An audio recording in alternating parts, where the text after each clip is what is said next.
So he was avoiding to pray in rows between columns or pillars in the masjid. Some of the brothers wanted to know if we are supposed to skip the entire row or only the part between the pillars. Also, if people are already praying in the row, should I join them or start a new row? And if the imam tells me to stop, should I listen to him or continue what I'm doing? There is no hadith that the Prophet says, alayhi sallam, don't do that. All what there is are narrations from the companions such as Anas ibn Malik, may Allah be pleased with him, and others, stating that we used to avoid praying between the pillars in a row. And in another narration, we as children used to be beaten up if we were to pray in rows that were broken by pillars.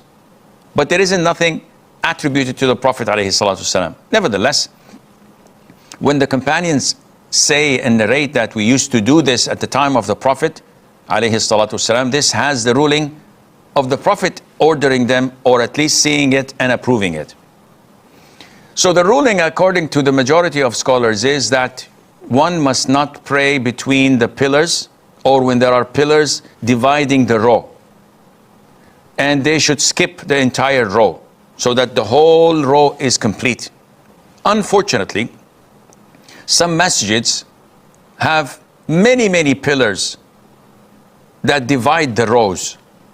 Sometimes it means that we've skipped like 50% of the rows, which means that 50% of the space in the masjid would be vacant due to these pillars. And nevertheless, we should do that unless the masjid becomes packed and there is no space. As for example, in the case when we go to the Haram, whether in Mecca or Medina, and we find these pillars dividing the rows. In this case, you are excused and you may pray.